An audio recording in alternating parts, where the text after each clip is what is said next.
Hello guys, তো কেমন আছো তোমরা সবাই? আশা করি সবাই খুব ভালো আছো। আমি ভালো খারাপ দুটোর মধ্যেই আছি। তো সবার প্রথমে সবাইকে জানাই হোলির অনেক অনেক শুভেচ্ছা।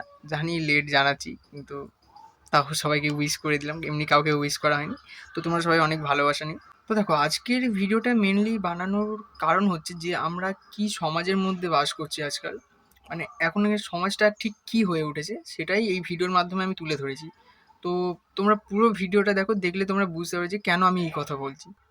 তো দেখো, বেশ কিছুদিন আগে আমি আমার পার্সোনাল একটু কাজের জন্য কাকদ্বীপ গিয়েছিলাম। তো প্রবলেমটা আমার যাওয়ার সময় হয়নি, যখন আমি ফিরছিলাম কাকদ্বীপ থেকে তখন প্রবলেমটা হয়েছিল। অ্যান্ড প্রবলেমটা আমার সঙ্গে হয়নি, হয়েছিল অন্য আরেকজনের সঙ্গে। আমি জাস্ট সেটাকে তুলে ধরছি। তো দেখো, তোমরা যারা ডায়মন্ড হারবার থেকে কাকদ্বীপ গেছো তোমরা জানো যে ডায়মন্ড হারবার থেকে কাকদ্বীপের রুটের বাসগুলো কতটা ভিড় হয়। ঠিক আমার সঙ্গে সেম একই ঘটনা ঘটেছিল। আমি যখন কাকদ্বীপ থেকে ডায়মন্ড হারবার ফিরবো, বাসে এত ভিড় ছিল, আমি একটাই সিট ফাঁকা পেয়েছিলাম, সেটা হচ্ছে পেছনের সিট, একদম পেছনের সিট। তো ওই বাসটা আমি আর ছাড়া সাহস করতে পারিনি, কারণ এমনি অনেক বেলা হয়ে গেছিলো। তো বসে পড়েছিলাম আমি। আর আমার পাশে একটা বাচ্চা বসেছিল, তার পাশে একটা মেয়ে। তো এই পর্যন্ত সব ঠিকঠাক ছিল। এরপরে যে ঘটনা ঘটেছে সেটা বলার আগে আমি তোমাদের একটা ভিডিও দেখাই। তোমরা ভিডিওটা দেখো, দেখলে তোমরা এমনিই বুঝতে পারবে যে ব্যাপারটা কী হয়েছিল। তো ভিডিওটা দেখো তোমরা, তারপর আমি তোমাদেরকে বলছি যে কী হয়েছিল অ্যাকচুয়ালি ব্যাপারটা।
তো দেখো, ভিডিওটা তোমরা সবাই দেখলে আশা করি অনেকে বুঝতে পেরেছো।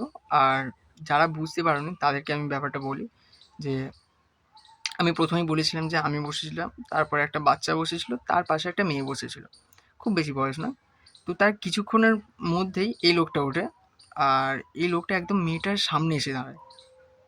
আর বাস ছাড়ার কিছুক্ষণ পর থেকে লোকটা অদ্ভুত রকম আচরণ করছে, মানে মেয়েটার দিকে একদম কি বলবো, তোমরা দেখলে কেমনভাবে দেখছিল প্রথমে তোমরা দেখলে একদম যে লোকটা কীভাবে দেখছিল। তো এটা নিয়ে আর বলার কিছু নেই যে বাজে নজরে একটা দেখছিল। তো মেয়েটাও ভয় পেয়ে গেছিলো, কিছু করতে পারছিল না।